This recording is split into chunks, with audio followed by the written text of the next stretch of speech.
15 years, blowing the doors off the competition. Podcasting to planet Earth. PNRNetworks.com.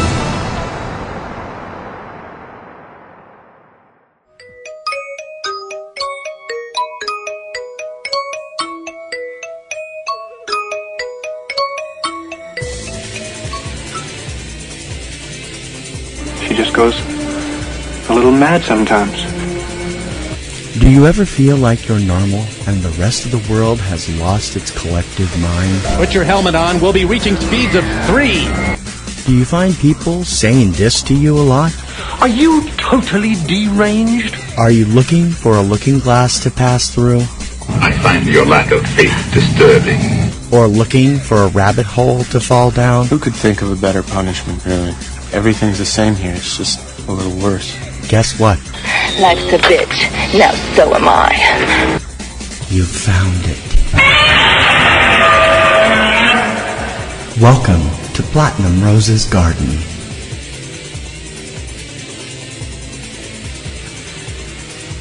Hello, my darlings. This is Platinum Rose Lady, welcoming you to Platinum Rose's Garden on Sunday, November 22nd, 2020. Well, wow. Here we are, at the end. And, that feels weird. It feels very weird.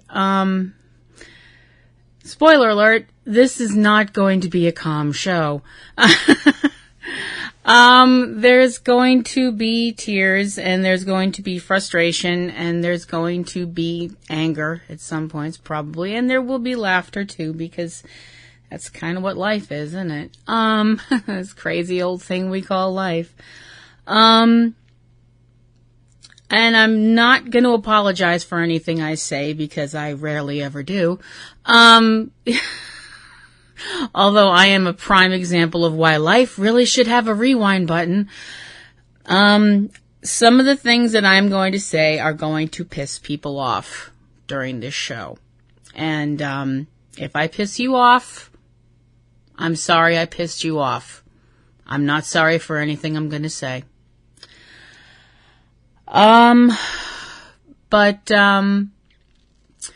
So here we are. Let's, there's no sense in just stalling, right? Am I stalling? I think I'm kind of stalling. So let's get to it. Our Supernatural episode recap.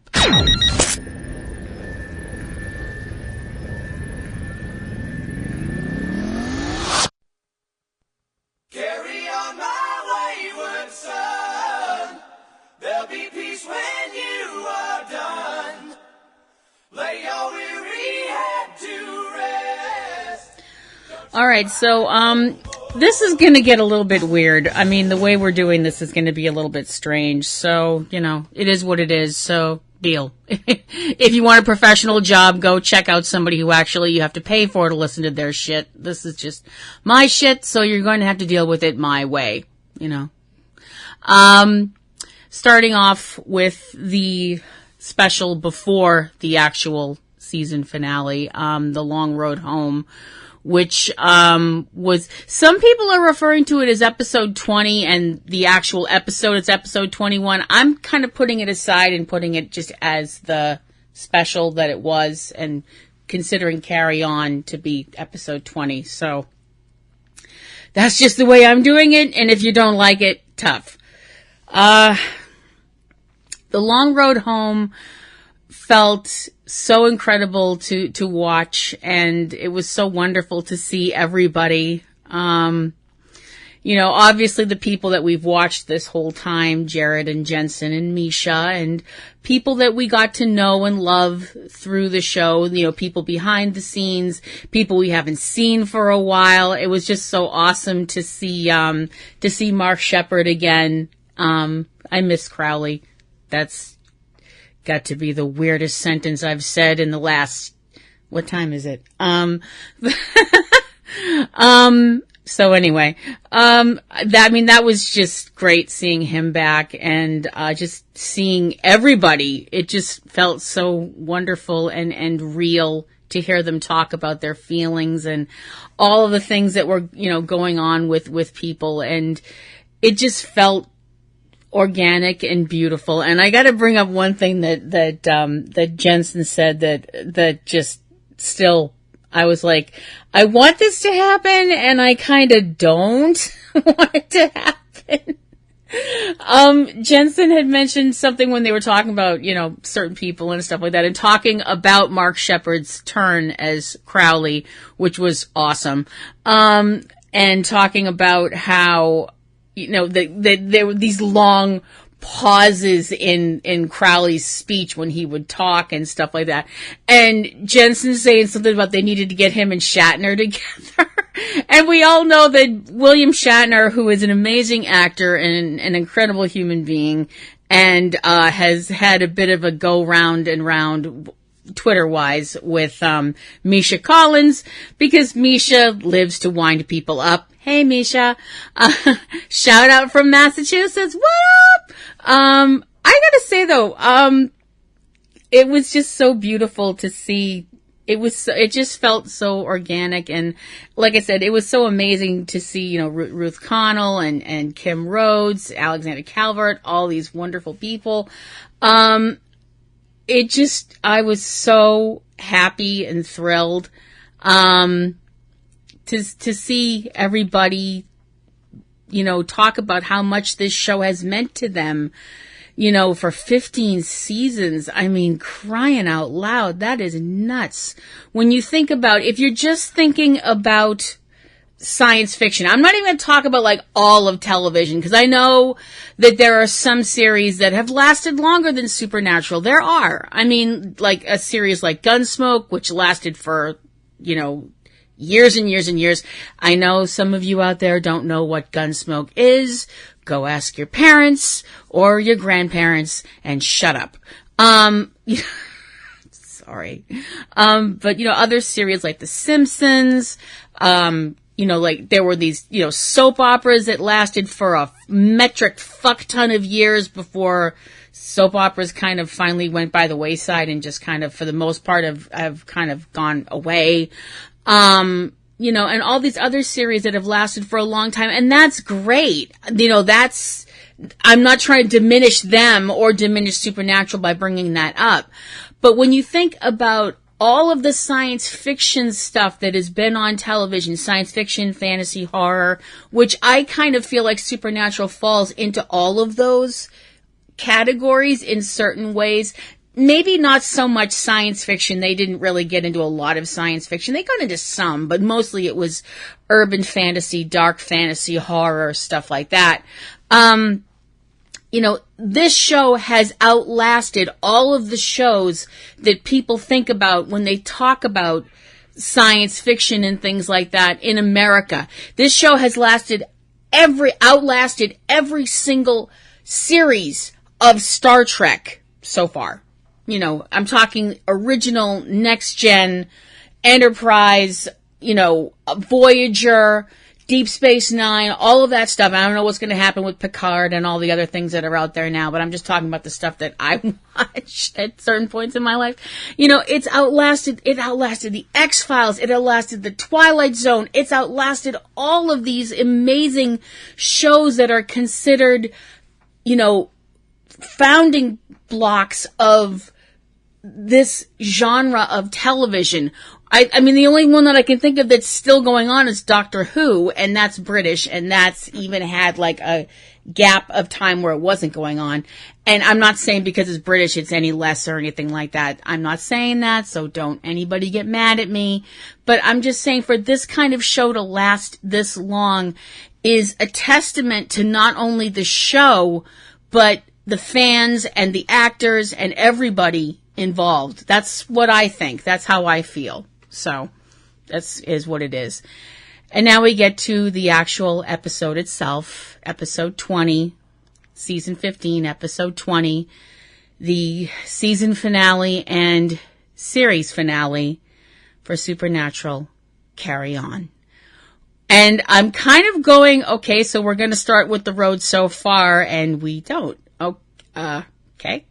So we, all right. So that, so we start with the actual show with, the then, and then is how we got to where we are now.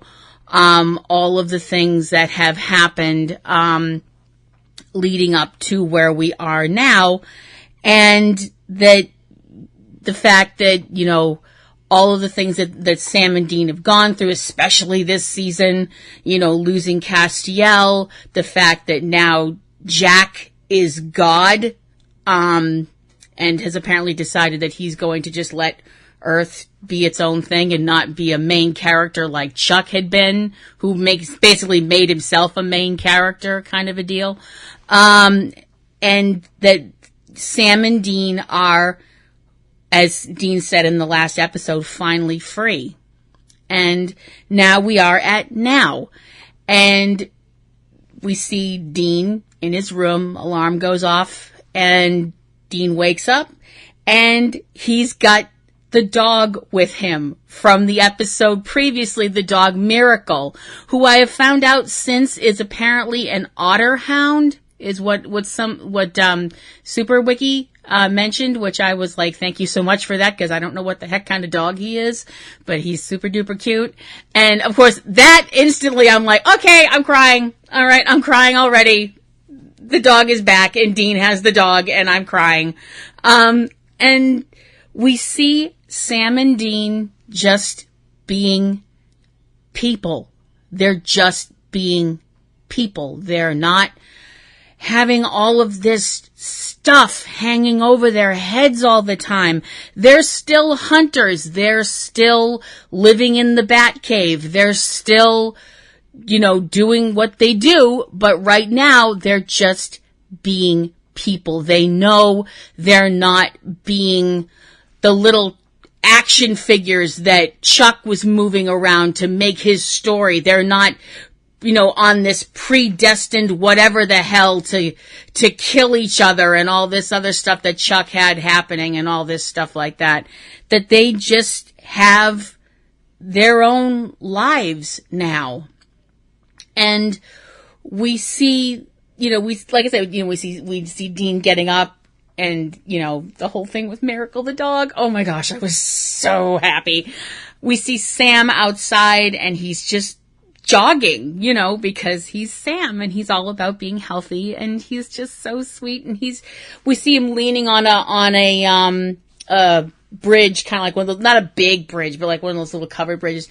And he's just kind of leaning on it and looking at people just walking around. People who obviously don't know that they had been, gone, dead. I don't know how to word it when Chuck pulled his whole Thanos bit.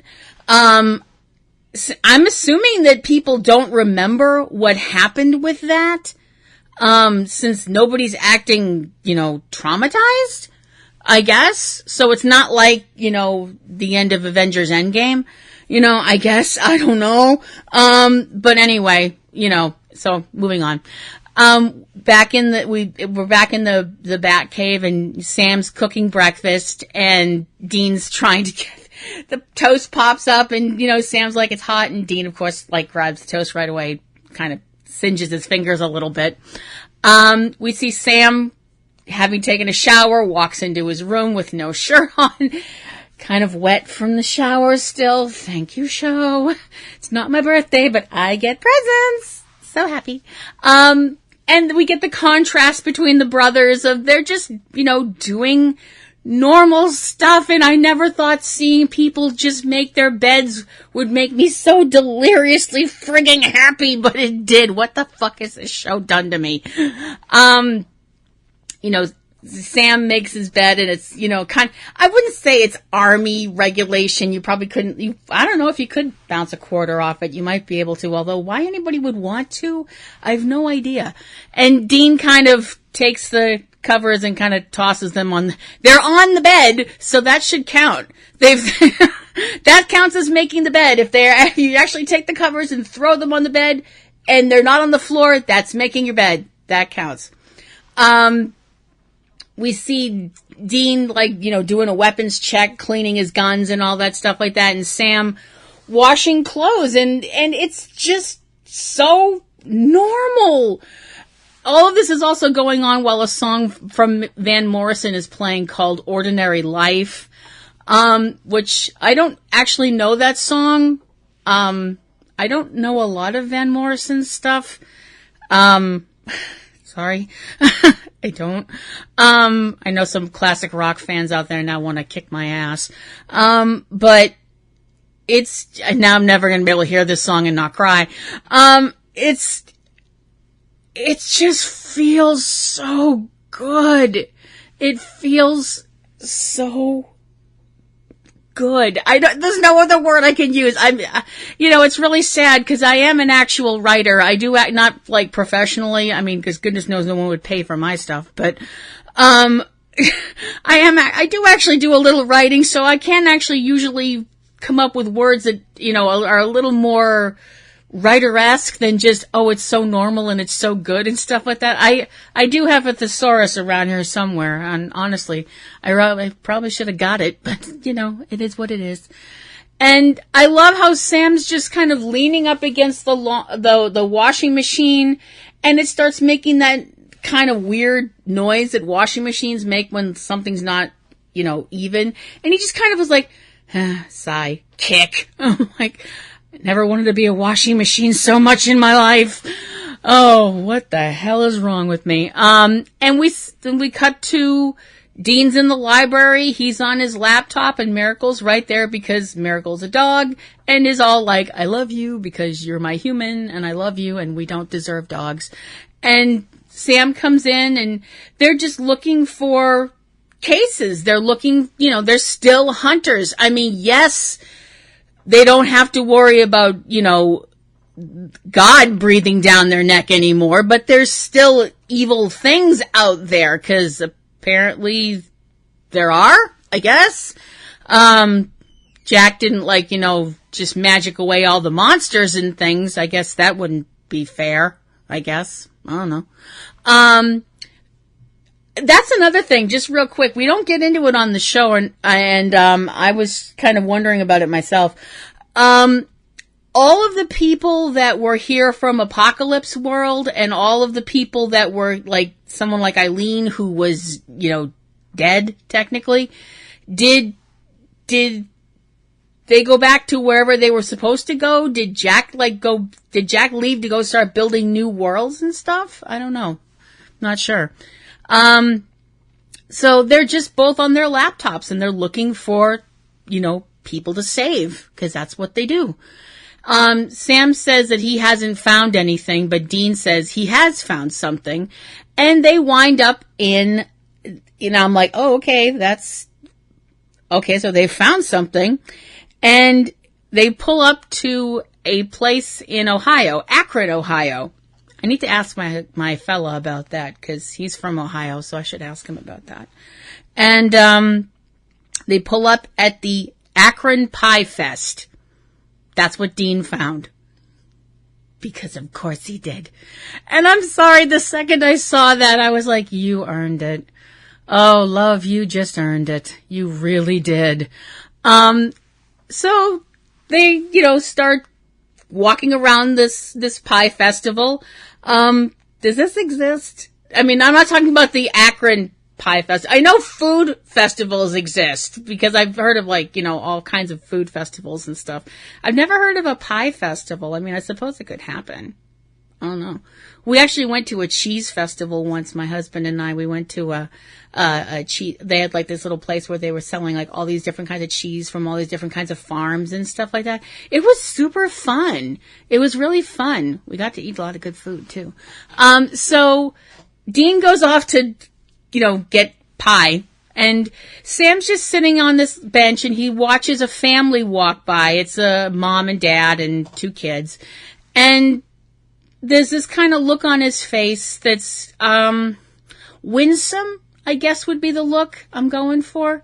Dean comes back with a box of pie slices. I'm like, okay, we didn't just get a shopping bag and cram half a dozen pies into it.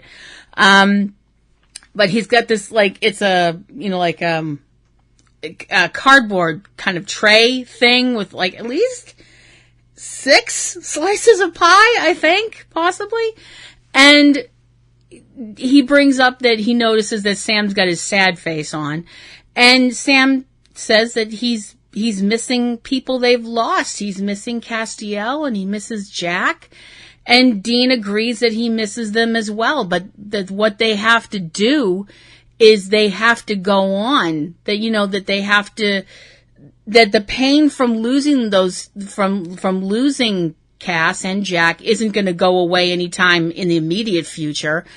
But that if they don't go on being the best they can be, being the hunters they are and existing and enjoying life, then the sacrifices that Cass made and the Jack event, I know some people would be like, Jack became God, Kim. How is that sacrificing anything? Well, if you look at the fact that Jack's no longer there, then yeah, that's a sacrifice. But that they have to go on. And that's the best way to honor Castiel and Jack. And he's right. He's 100% right. And, Dean, says he's gonna, he offers Sam a slice of pie, and Sam picks one of the slices up and promptly shoves it in Dean's face, saying that he's wanted to do that for a long time. And, Dean still takes the fork and kind of scrapes a little bit of the pie off his nose and tastes it because it's pie, and I wouldn't have a problem eating pie off Dean Winchester. I would not eat it off of his face. Too much sharing. And we cut to that night, and we see it's the family from earlier, the family that we saw earlier at the Pie Fest, and there's a knock on the door, and the husband goes to answer the door because the kids are getting ready to go to bed, and all of a sudden there's this very violent home invasion occurs at this home. The family is attacked by these people. They're all dressed in black. They have these masks on that look like the face of the mask looks like skulls, and it's obviously very fucking creepy. The parents are attacked, and the kids are kidnapped, dragged out from under their beds. It's pretty fucking freaky. So Sam and Dean show up. They're wearing their Fed suits and looking delicious, as always. And they flash their badges. They referred themselves as agents from the FBI, agents Singer and Kripke. And fucking sandblasting couldn't get the smile off my face at this point. They talk with one of the local cops, and the officer explains that the husband was killed and drained of blood. The 2 children in the home were kidnapped, and the mother survived, but she has been mutilated. The attackers ripped out her tongue. Ick. I'm sorry. That's not the most mature attitude, I realize, and it's not exactly sounding terribly grown up, but hashtag ew. The woman is able to the woman is able to communicate still. She winds up showing, she drew a picture of the attacker, and the sheriff shows the picture to Sam and Dean, which is the skull. The guys go back and check their dad's journal, and as it turns out, there was a case that that their dad didn't solve a while ago, where there were a bunch of kidnappings from rural homes. The parents, one of the parents would be, usually the father would be killed, the mother would be attacked, mutilated, and the children would be taken. And after Dean making remarks about that, the whole thing about white faces and they're not talking, it's mimes. And then it's like, no, they're vampires, Dean. And Dean's like, vamp mimes. I'm like, vamp mimes? Really? Vampire mimes. Okay, yeah, why not? Why the fuck not? But no, it's actual vampires. Obviously. So they want to, obviously these are vampires that are preying on families that and the other thing that all of these kidnappings, the fronts from before and this one have in common is that the families live somewhere rurally. They live, out of town, which makes sense because, you're not going to have a violent home invasion in the middle of a bedroom community because that's not, that's not going to work. People are going to kind of notice, hey, something's going on over at the Johnson's house, So we see, a house that looks pretty remote and, some people get out of the house and we can tell it's the vampires from before. One of them is attacked by Dean, chops his head off. The other one winds up getting shot by Sam, which doesn't kill him because vampires. So the one vampire that Sam didn't kill, they have him tied up and they interrogate him, trying to find out what the fuck is going on. And I mean, these are, this is not, I mean, you think like vampires, obviously foul, evil, undead things, not sparkly, by the way, because vampires don't fucking sparkle. Fuck you, Twilight. But this shit is sick. I mean, what these guys are doing, I know it's like, wait a minute, these are undead things feeding on blood. Now you're getting offended, Kim? But I mean, this shit is sick, what this vampire is talking about. At first he tries to put up a big, front, I'm not going to tell you anything. And the Winchesters are like, yeah, you are. Because it's like, well, first, because the vampire, who we never actually find out his name, the vampire's all like, you're going to let me go. And they're all like, fuck no, we're not going to let you go. It's like, we're going to kill you quickly if you tell us what we want to know. Because option 2 is that they're going to still kill the vampire. And it, being the supernatural universe, the only way to truly kill a vampire is by chopping its head off. And the Winchesters let this vampire know that if they don't get the information from this vampire, they're still going to chop his head off, but no, actually that's not accurate. They're not going to chop his head off because that would be quick.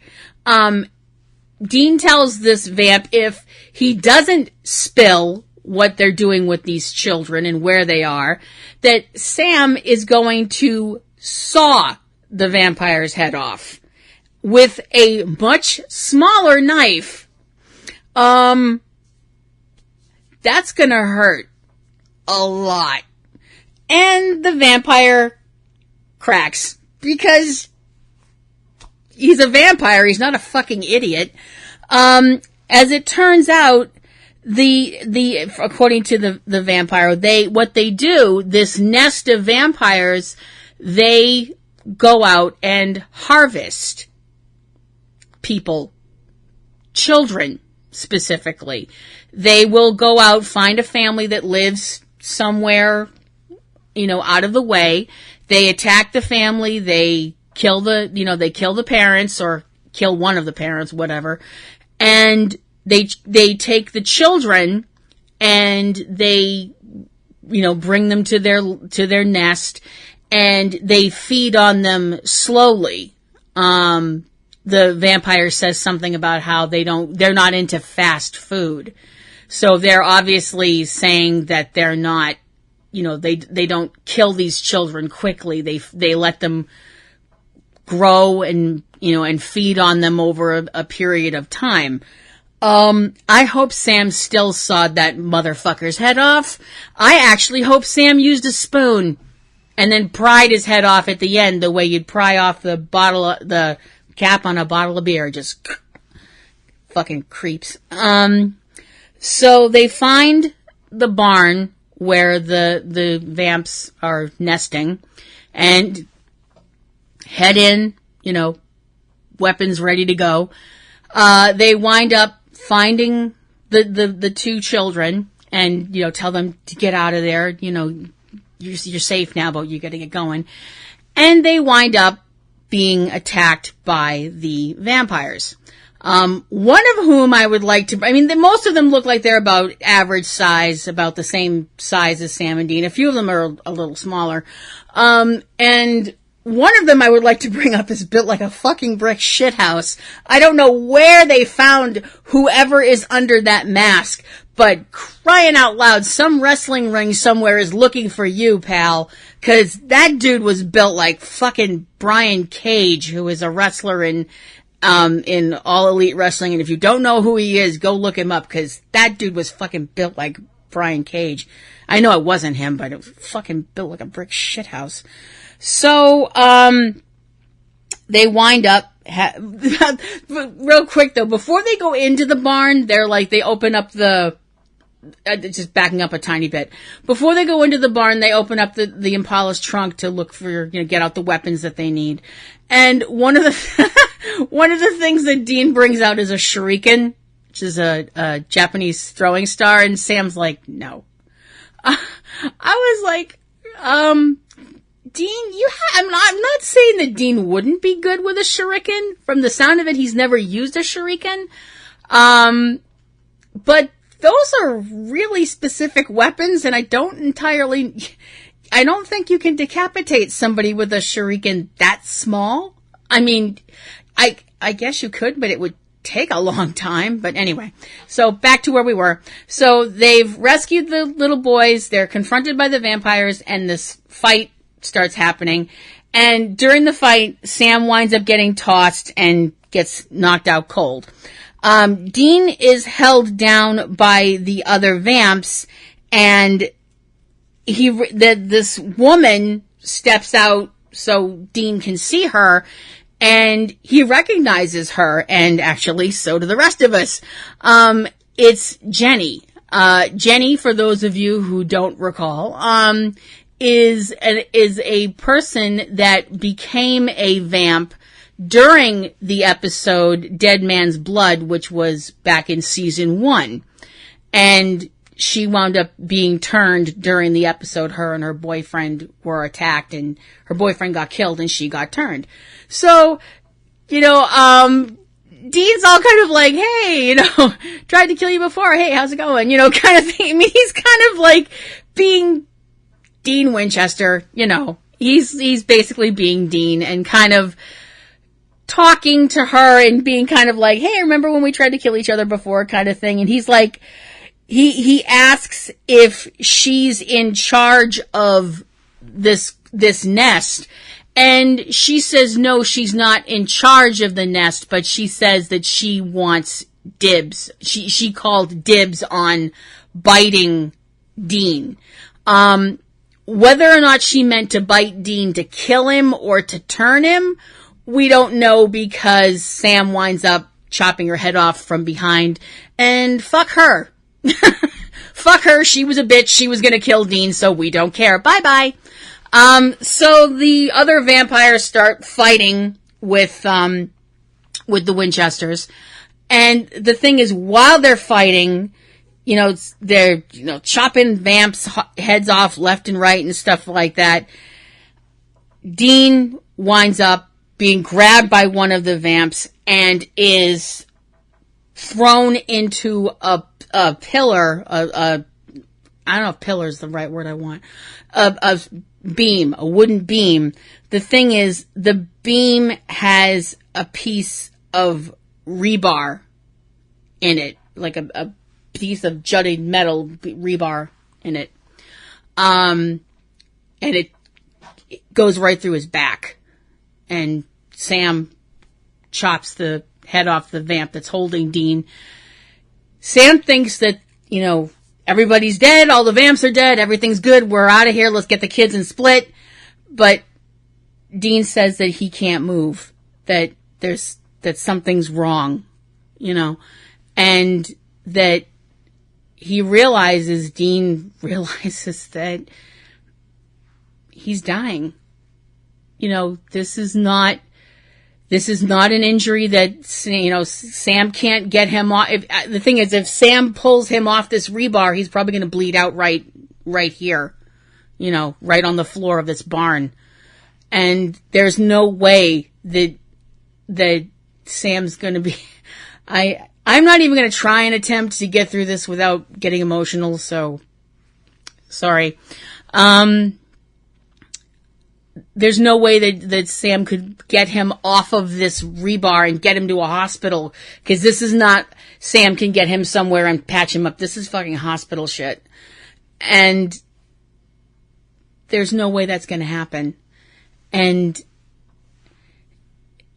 Dean's dying. He's dying right in front of his brother. And he's telling Sam to make sure that the kids are safe. The two little boys.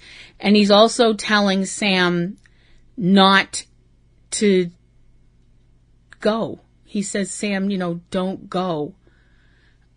And he's telling him he asks him to come closer because he has to say some stuff to him. He has some things that he needs to tell him. And he tells him so much that he's wanted to say for so long. And just couldn't, you know, because it's, you know, we always think that we'll always have time to say those things, whatever those things are. We always, we fool ourselves that way, that we tell ourselves that we're going to say something or do something, and we always think we have time, and we don't. And, he tells Sam so much in such a short period of time, including how proud he is of him, that that he's always looked up to Sam, and that he thought that Sam was so smart, and that Sam never took any of the stuff that John dished at them. He even calls what his dad, you know, dad's crap, which is something that you could never picture Dean saying that about John, about the things that John, you know, did, you know. But, and he talks to Sam about the night that he came to Stanford to get Sam, to get Sam to come with him, because John had gone missing during that whole Woman in White case, and that Dean had stayed outside of Sam's place for hours because he was afraid of what Sam would say, that he was afraid that Sam would tell him to get lost or get dead, and that he didn't know what he would do if Sam said he didn't want to see him. All the things that could have hurt Dean up till that point, but the idea that his brother would reject him was the thing that scared him more than anything. That it's always been just them. It's always been the two of them. And Sam is, you know, obviously freaked the fuck out at this point, because who wouldn't be? Your big brother's dying right in front of you. And Sam's begging him through tears not to leave. And Dean, in what I thought was so beautiful, he's telling Sam that he's not going to leave him, that he's always with him. And that he tells Sam to always keep fighting, and that he'll be there every step of the way with Sam. And he tells Sam that he loves him, and he calls him his baby brother. And he says that he didn't think that this would be the day that he was going to die. And he says that it is, and that It's okay. And he also, during all of this, is tells Sam not to bring him back. Don't do any deals, anything like that. I don't know how Sam could do any deals, because as far as we know, there's no demons making deals because of Rowena's edicts in hell, but I don't know. But he tells Sam all these amazing things and then asks Sam to tell him that it's okay. He needs Sam to tell him that it's okay to go. And Sam does.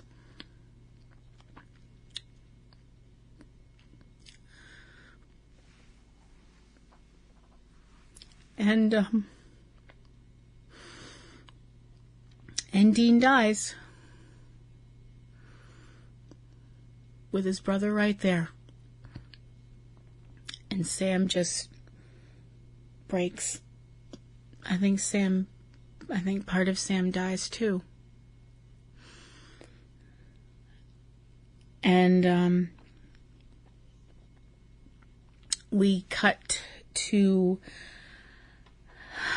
what Dean deserved, which was a hunter's funeral. And I mean, truth be told, what Dean deserved was a hunter's funeral where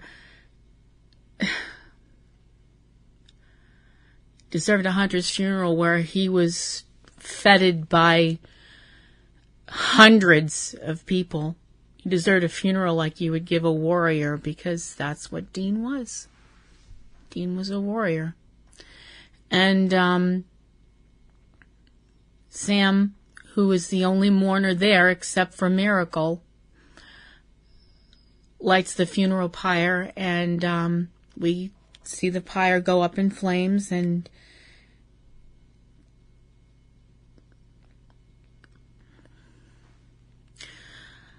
we see Sam going on, which is what Dean wanted him to do. And yes, I'm crying. Sorry. The song playing during this is a song by Dire Straits called Brothers in Arms. And Sam's, he's going on. But like I said, you can tell part of him died too. But he's doing what Dean asked. And, he's living. He's not just existing, he is living. It's not like before when he was almost this robot during the whole thing, I'm sorry, my mind just went completely blank. The episode with the trickster, and sorry, my mind's just completely drawing a blank. The one where the Deja Vu episode where Dean kept dying, and then there was the part where Dean was really dead, and it's not like that. It's not like Sam's like a complete robot like he was during that. He's got Miracle with him, which I think is kind of helping a little bit, even though you can tell Miracle is completely destroyed as well. He knows something terrible has happened. And we see him in Dean's room. At one point we see him he's in the main room of the war room, I guess is the best way to put it, in the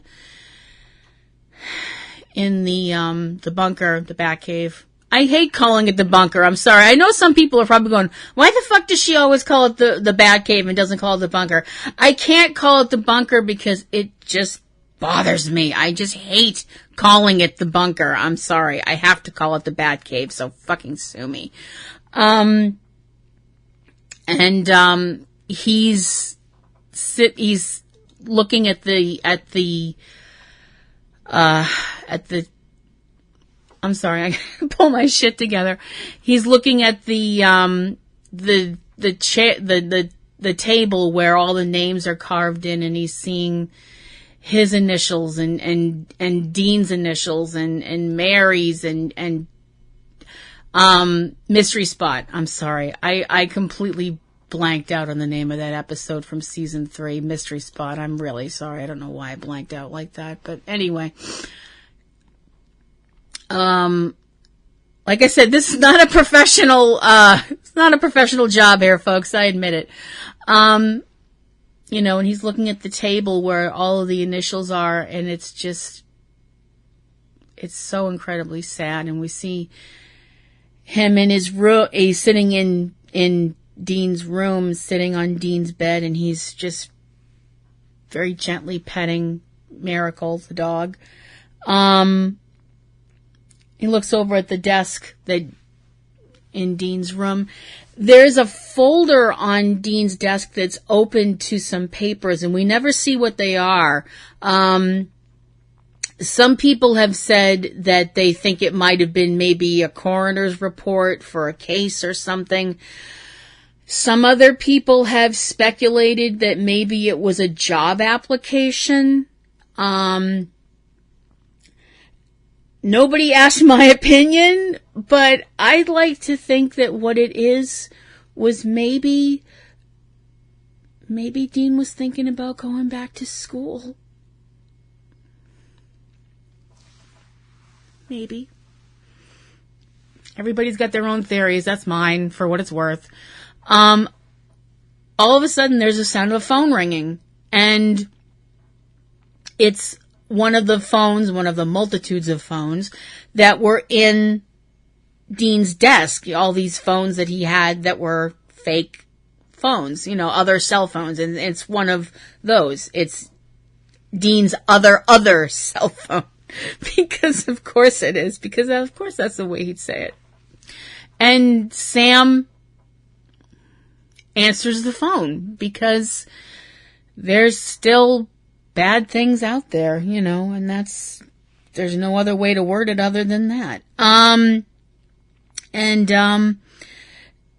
Sam answers the phone, and as it turns out, it's a police officer calling from Austin.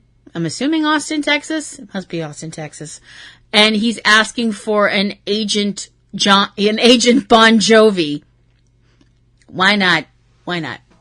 The reason that he's looking for Agent Bon Jovi, who Sam says that he's Agent Bon Jovi, the reason that this officer is calling this phone is because he got the number from another police officer. He got it from Donna Hanscom, because of a case in Austin. As it turns out, it is a case where there's some bodies showing up around Austin that have some very specific surgery done to them in the fact that their hearts are all missing. So that sounds like a werewolf to you, me, and everybody else. And Sam says that he kind of hesitates at first. You can kind of tell that he's, you know, something inside him tells him that he needs to still do this because he's still a hunter. And he says that he'll be there soon. And he hangs up the phone. And I have to be very honest, stepping away from the episode again for a second, I had a very bad feeling about this. I'm like, no. But apparently it went okay, I guess. Sam winds up packing up everything that he needs, walks through the Batcave, and, climbs the stairs, and Miracle's right behind him. He takes one last look around and shuts the lights off. And it just all feels so final.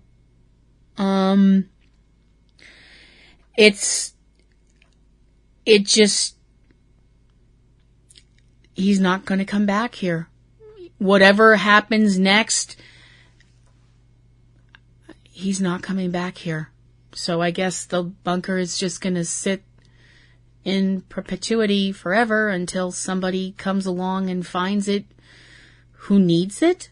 I guess. I don't know.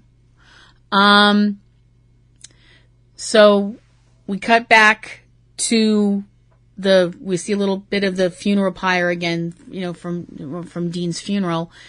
And we realize that we see Dean and he's in heaven. Which is a relief. He's kind of, he's like, at least I made it to heaven. And as it turns out, it's a very different heaven than we've seen before. Because the first person...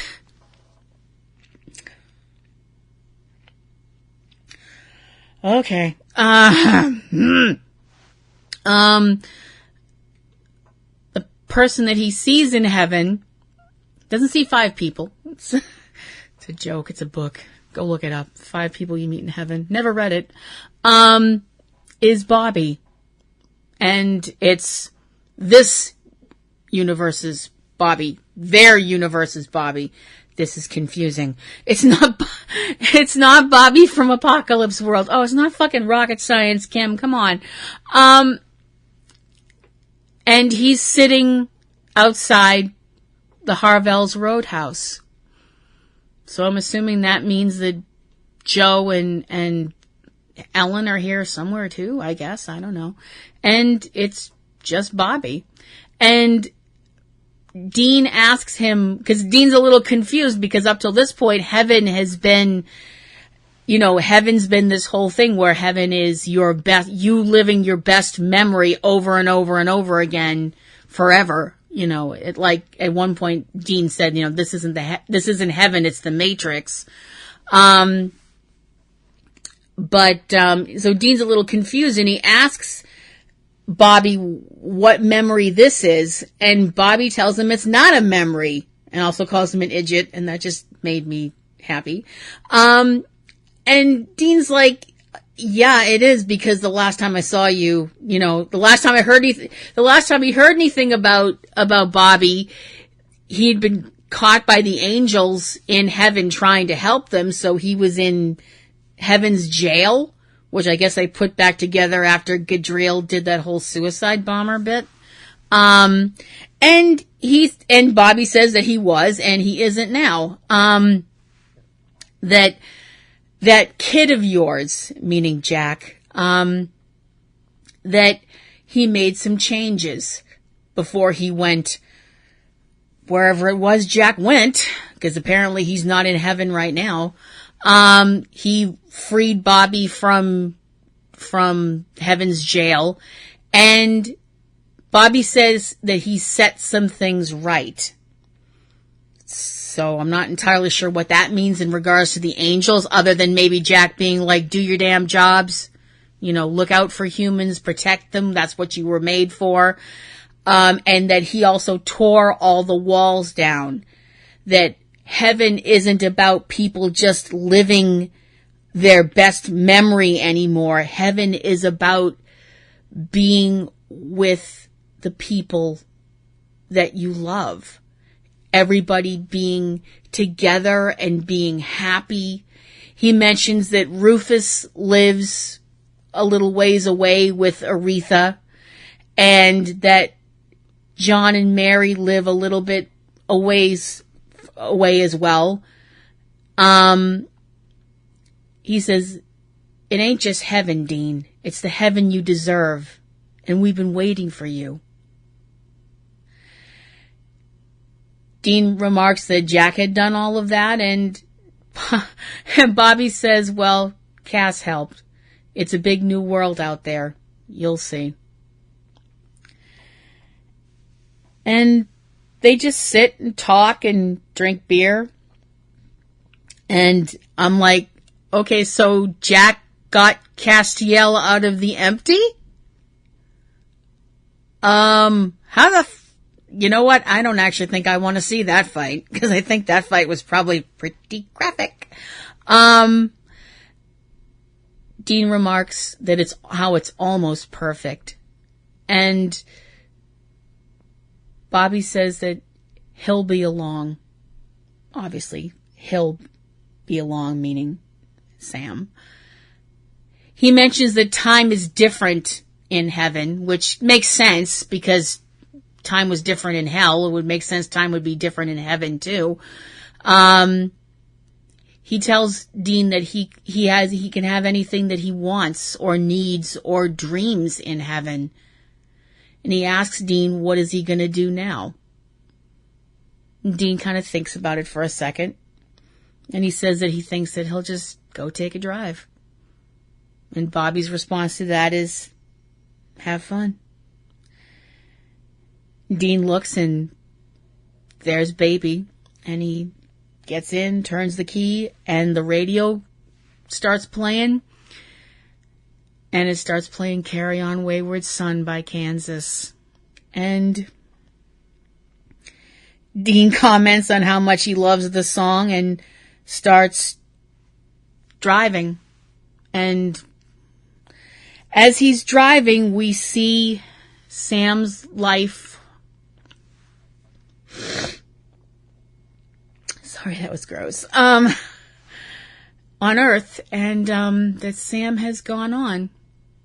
And Sam has found love at some point. He has a wife. We don't see her. I mean, we can see her standing on a porch during one scene, but we can't see who she is. And I don't know if it's Eileen. I really like to think that it's Eileen, but if it's not Eileen, that's okay. In my mind, it's Eileen. I don't care. Until someone from the show tells me differently, it's Eileen, because Sam and Eileen, 5 ever. And they have a child. And his name is Dean. And boy, oh boy, did Sam probably have stories to tell him. I like to think they just called him Dean. I don't think they called him, Dean Jr. or something like that.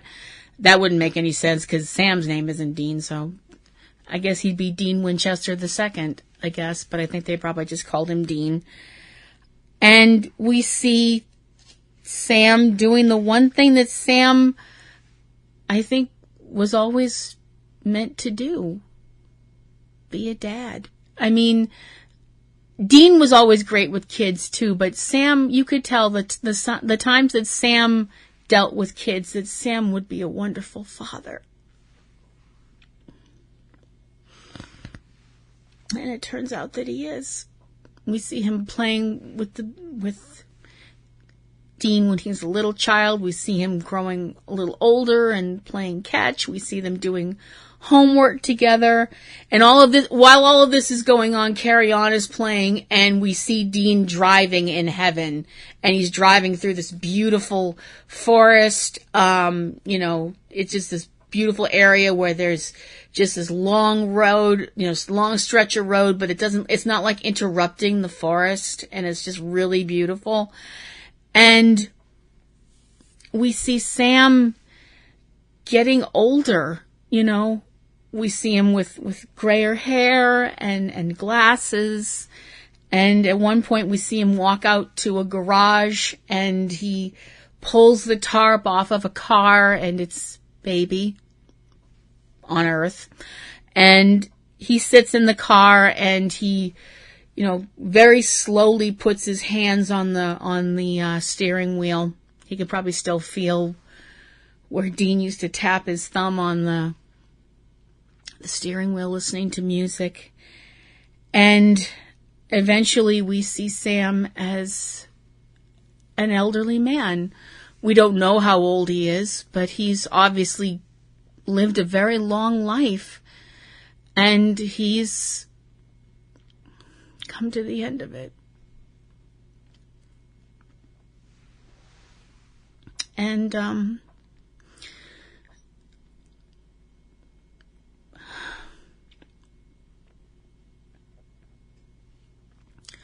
his son comes to his bedside. And I thought it was very interesting that his son has an anti-possession tattoo on his arm, which I thought was very interesting. I do not know if so obviously, Sam at some point told his son about what's really out there, and he kept his son safe. Whether or not his son is taking up the family business, I kind of hope not.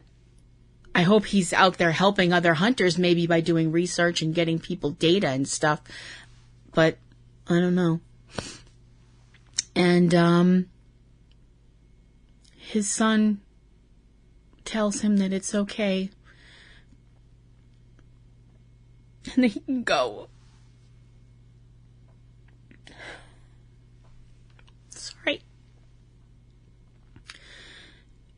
And Sam dies. And we cut back to heaven.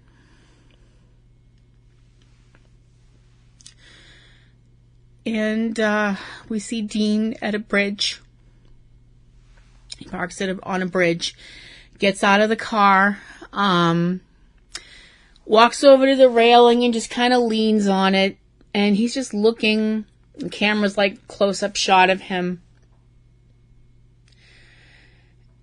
And all of a sudden, his body language changes a little, but not a lot. There's just almost like a lightness. He was already in a good place, but now it's even better. And he smiles and says, "Hey, Sammy." And he turns around and there's Sam as a young man again, wearing the same clothing that he wore on their first case. And he grins at his brother and he says, "Dean." And they hug, a real hug. And Dean kind of leads his brother to turn and look at the view that they have. And they're just, arm on his brother, and they're looking at heaven together at peace.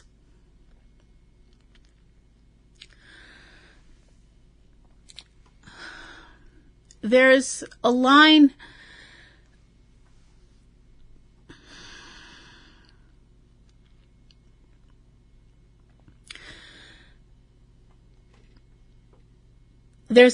from,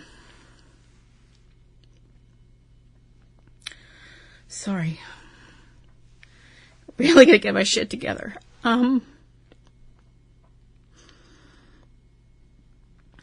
I know y'all know, anyone who knows me and has listened to this show for a little bit, knows that I love movies, and I really love classic movies. And one of my favorite classic horror movies is the Universal monster movie series. I just love them. And one of my favorite films, to my husband's utter chagrin, because he doesn't really like this one, he likes it more than some of the others later on. I love The Wolfman. It's one of my favorite films. And there's a scene at the end where the character has died. The Wolfman, Larry Talbot, has been killed by his own father by accident.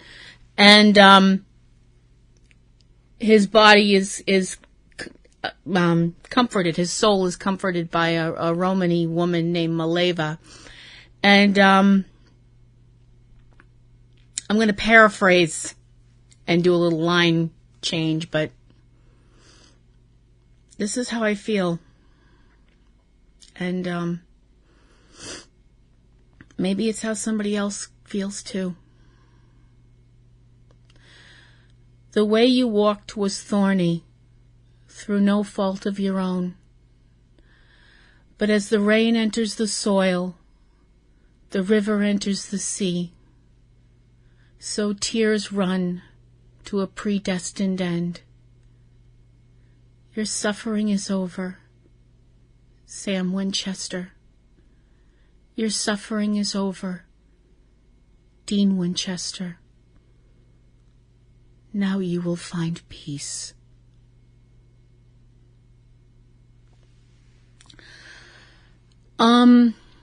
Okay. So we have hit the end of Supernatural. We got also a really beautiful moment at the end where we had everybody involved in the episode pretty much from what I could tell, you know, Jensen, Jared, the cast, the crew, as many people that could be there, looking directly into the camera and saying thank you to the fans for all of their support and all of their everything and love. And the camera pulled out and you heard a voice say, and cut. And we're done. Supernatural is over. And now the wank starts. Now this is the part where I realize that the next couple of things I'm going to say are probably going to piss some people off. Because I am giving Carry On 5 bouquets out of 5. I gave it a 10 on the IMDb. And if you don't like it, that's not my fucking problem. As I have mentioned before, I am a fan of a band from Boston that I absolutely loved them before they got famous. They're a band called Extreme, and they were really well known for a song called More Than Words, which is a great song. They had other songs out there. That wasn't their only fucking song, people. But they did a song called Get the Funk Out, which has always been one of my favorite songs. And because the internet can be the way it is about copyright and shit, I can't actually play the whole damn song right now because I really, really fucking want to. But there's some lines from the song that go like this, quote, "You're all invited to the party. You know you didn't have to come. Ain't no rotten apple gonna spoil my fun. If you don't like what you see here, get the funk out." End quote. Now, this is the part where a lot of people who know me and know how my temper can get because I'm Irish and we're allowed, are probably gonna go, oh fuck. Because while a lot of people have said how beautiful they found the end of Supernatural and how much they enjoyed it and how they thought it capped off the series very well, there have been a lot of people who have complained about the fact that they didn't like they didn't like how the episode went. They didn't feel like they felt like Dean's death was too quick. All they did was complain about the episode. And now, as I said, people who know me and know my temper are probably now all scurrying behind blast shields because they are all going, oh God, we know what's going to happen. Oh God, this is going to be really bad. And they're probably also picturing that one scene in Godzilla King of the Monsters where Godzilla rises up out of Tokyo Bay and just begins blowing shit up. And I know you're probably all going to go that the next couple of things she's going to say are going to all involve the word fuck and how you people can fuck off and you're fucking assholes and fuck this and fuck that and fuck you. And, as much as I'd like to do that, I'm not going to, because that's going to put me on the level of people that are determined to ruin this for everybody else. So I'm not going to do that. I'm sorry if you didn't enjoy the episode. I'm sorry that it didn't fit what you want for the end of the show. I'm really sorry that a lot of people feel that way. And if you were disappointed by the end of the episode, or by the episode itself, or the way it ended, or the way certain people's story arcs ended and things like that, I'm sorry. I really do feel badly. I'm sorry you feel that way. I enjoyed it. I thought it was amazing and beautiful and really, really special. And I thought it ended the way I felt like it was going to end. Did it end exactly the way I wanted it to end? No, because I didn't think that far ahead because A, I'm not smart enough. If you're smart enough, good for you. But also the fact that I never felt like Dean was going to die an old man. I never felt like we were going to get to see Sam and Dean die as old men together. I always felt like Dean was going to fall in battle because Dean was a warrior. Not that Sam wasn't a warrior too, but Dean had been through so much stuff that I don't think Dean would have felt like he deserved to live a long, long life. That's just my own take on Dean's character. If I'm wrong, fuck it, I'm wrong. I'm not a psychoanalyst. What the fuck do you want? But like I said, if you didn't like the way the series ended, I'm sorry. That's what fanfic's for. If you feel like you could have written a better ending, great. Get a pen and a piece of paper or sit down in front of your computer and write your little fingers off. Write something that'll make, make Stephen King's stuff look brief. If that's what you want to do. No offense. And Stephen King's an amazing writer, but some of his books you could probably use as a doorstop because they're really big. I mean, they're full of great words and awesome ideas, but y'all know what I mean. But the fact that people have gone out there and attacked other fans who did like the show, the fact that people have gone out there and attacked actors on the show, seriously? Really? This is how you want to end the show? With a whole bunch of toxic narcissism? It's all about you? Really? And the fact that there are people online right now, this fucking cracks me up. The fact that there are people online, Jared and Jensen are being so quiet online. Because they've seen what the fuck you people have done to other people online. Are you fucking for real right now? I mean, crying out loud. And also the simple fact that everybody who's like, well, they should have done this and they should have done that and blah, blah, blah, blah. And why didn't they have this person and why didn't they have that person and they changed this and they were going to do that and blah, blah, blah and all that. You know what? I'm sure that they would have loved to have had a cast of thousands of people on the final episode of the show. But in case you hadn't noticed, there's this little problem going around the world right now called a fucking pandemic. And also the fact that if you want to be angry at anybody about the way things were written or weren't written or whatever, get mad at the CW that they only gave them an hour to wrap up 15 fucking seasons of a show. Maybe it would have been a great idea to give it a 2-hour season finale. But that's not on Jared or Jensen or anybody else that all of you people are spewing bile at.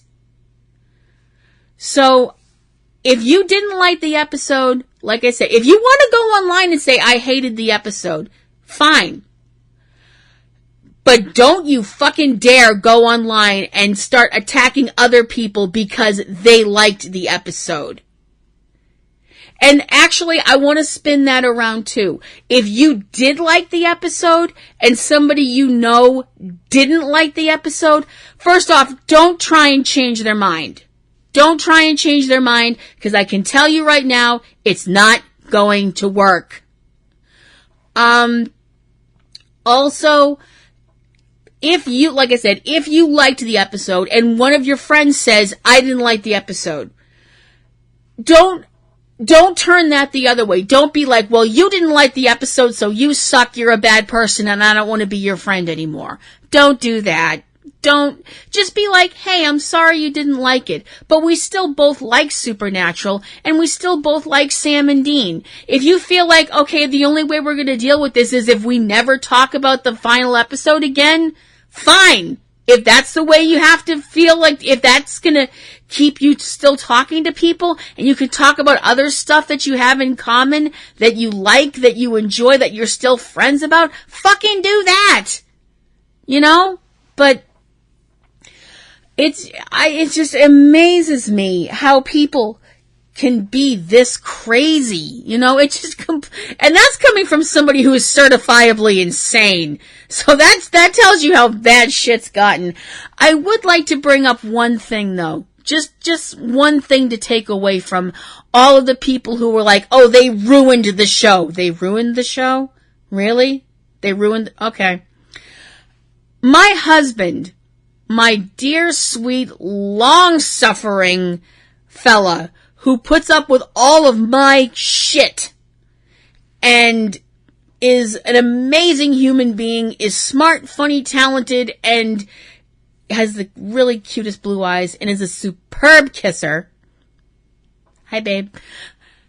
Doesn't watch Supernatural. He's fine that I watch it, but he doesn't watch Supernatural. He watched the last episode. He watched it from Dean's death forward. He saw Dean's death and watched it all the rest of the way through. He came out to me and came out of the other, he was in our computer room. I was in the living room watching the show. He came out to me and said, I watched your show because I wanted to make sure you were going to be okay. And I thought that was an amazing episode. So you have somebody who has never watched a fucking episode of this show going, wow, that was really good. So apparently there's just that to throw out there. Like I said, if you didn't like it, I'm sorry. I did. I know a lot of other people did. But if you're going online and driving down, you're going to sites to just continually knock the ratings down for the show on the IMDb and places like that, which I know people are doing, don't fucking do that. Just don't. As my mother said to me a long time ago, if you can't say anything nice, don't say anything at all. My mother, who was another reason that I probably bawled my way through this episode, because I lost her last year, and that was something that I've been dealing with in this show, and the fans and the friends that I've made from this show are part of the reason that I was able to get through that. Mom, if you're listening to this, I'm sorry, but my attitude is also, if you can't say something nice, shut the fuck up. Or don't keep repeating it, I suppose is another way to put it. Before I head out though, I know, I probably pissed a lot of people off. And if I pissed you off, if I've made you upset, I'm sorry. Sorry you're upset. Not sorry for how I feel. I would like to do one more thing before I end this section of the podcast. And, we had, obviously, Carry On Wayward Son has become an amazing part of the show for all of us, for all kinds of reasons. And not just the version by Kansas, which is an amazing version, obviously. There was the part that was played by the cover version by Neoni, which they also used in the show. I've heard other versions of Carry On from other people like Michael Sweet, who was the lead singer of Stryper, did an amazing job with that song.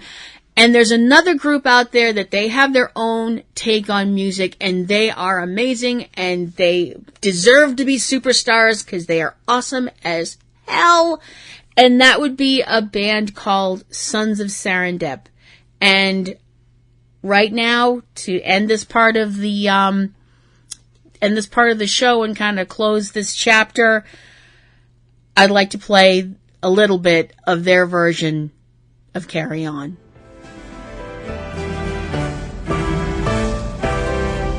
Don't you cry no more.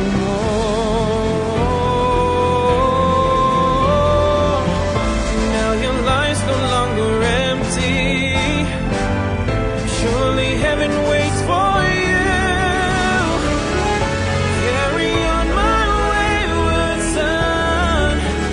There'll be peace when you are done. Lay your weary head to rest.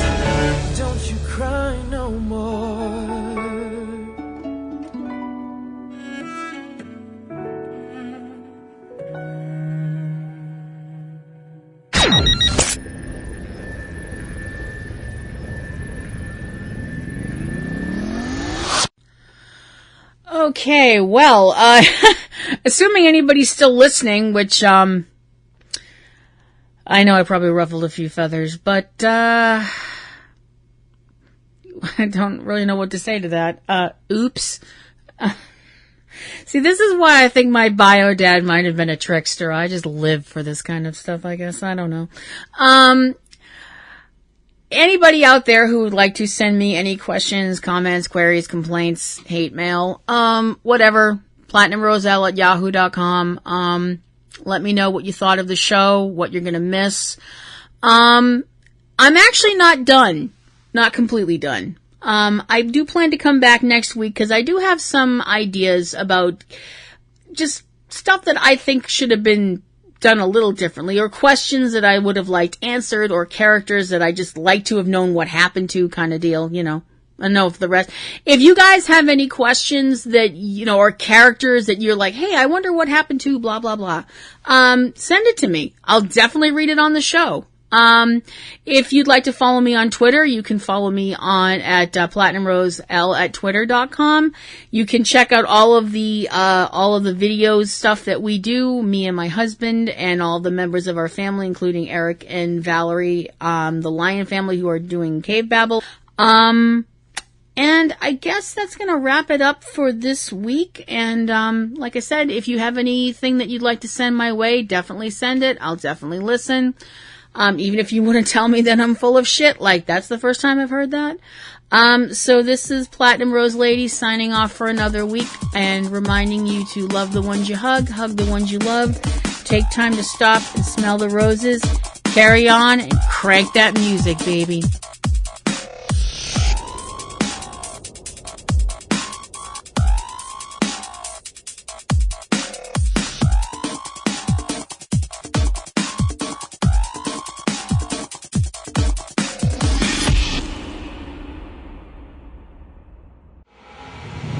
"15 years, blowing the doors off the competition, podcasting to planet Earth. PNRNetworks.com